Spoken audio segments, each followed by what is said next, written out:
विद्युत कश्यप के होश में आते ही कहानी ने ऐसा मोड़ लिया है जिसने पूरे घटनाक्रम की दिशा बदल दी है। जैसे ही वह पूरी तरह से ठीक होता है, अंजलि अवस्थी एक पल भी गंवाए बिना उसे अदालत में पेश कर देती है। अदालत का माहौल गंभीर है। जज के सामने विद्युत का बयान दर्ज होता है और हर शब्द मानो किसी बड़े रहस्य से पर्दा उठा रहा हो। अंजलि जानती है कि यह बयान सिर्फ एक औपचारिक प्रक्रिया नहीं, बल्कि उन साजिशों की जड़ तक पहुंचने की कुंजी है जिन्हें अब तक बड़े ही चालाकी से छिपाया गया था। युवराज ठाकुर ने महक को मोहरा बनाकर जो खेल खेला था, उसे लगता था कि वह कभी सामने नहीं आएगा, लेकिन अंजलि की सूझबूझ ने उसकी पूरी रणनीति को ध्वस्त कर दिया है।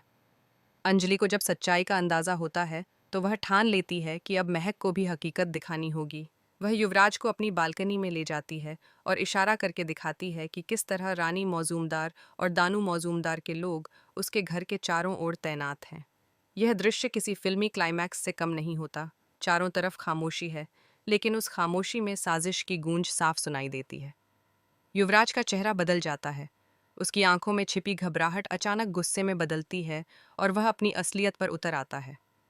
वह बंदूक निकालकर अंजलि के सिर पर तान देता है और ठंडी आवाज में कहता है कि उसे पहले से पता था कि वह उसकी बात नहीं मानेगी, इसलिए वह पूरी तैयारी के साथ आया है। यह पल महक के लिए सबसे बड़ा झटका बन जाता है। जिस इंसान पर उसने भरोसा किया, वही उसे बार बार इस्तेमाल करता रहा। महक के भीतर भावनाओं का तूफान उठता है। उसे याद आता है कि कैसे युवराज ने हर बार उसे अपने मकसद के लिए आगे किया। उसके भरोसे, उसके प्यार और उसकी मासूमियत का फायदा उठाया। अब जब सच्चाई सामने है, तो उसके सामने दो रास्ते हैं। या तो वह फिर से चुप रहे या फिर सच का साथ दे। उसके चेहरे पर दर्द, गुस्सा और पछतावा साफ दिखाई देता है। इसी बीच एक और परत खुलती है जब युवराज की बहन अपनी अलग साजिश बुनती नजर आती है। अमन ठाकुर की मौत उसके दिल में नासूर बन चुकी है।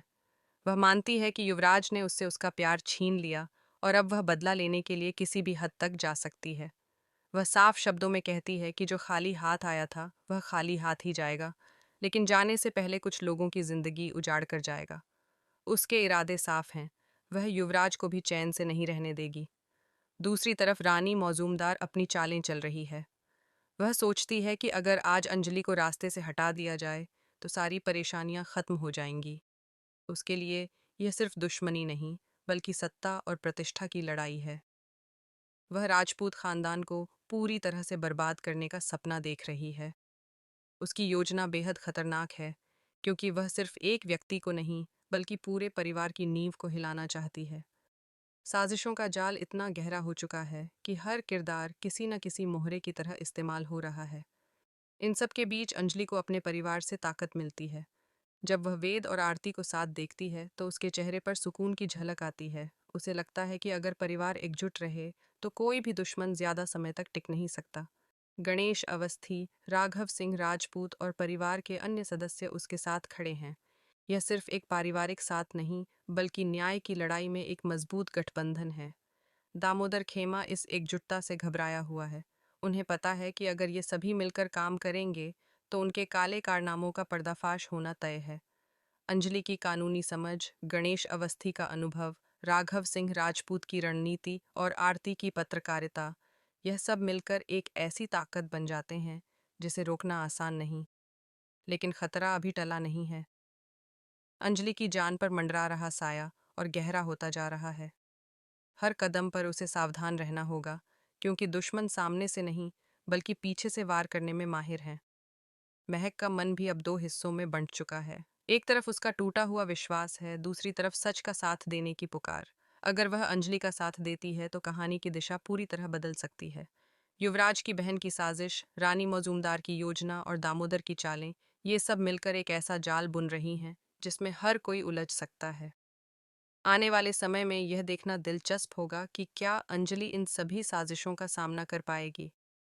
क्या वह धर्मराज मंत्री और दामोदर मौजूमदार जैसे ताकतवर लोगों को कानून के कटघरे में खड़ा कर पाएगी, या फिर दुश्मनों की चालें उसे किसी बड़े संकट में डाल देंगी। कहानी का हर मोड़ दर्शकों को सांस रोककर देखने पर मजबूर कर रहा है। भावनाओं, विश्वासघात, बदले और न्याय की इस जंग में कौन जीतेगा और कौन हारेगा, यह आने वाले एपिसोड में साफ होगा। फिलहाल इतना तय है कि यह संघर्ष सिर्फ एक व्यक्ति का नहीं, बल्कि सच और झूठ के बीच की सीधी टक्कर है, जिसमें हर किरदार की असलियत धीरे धीरे सामने आ रही है।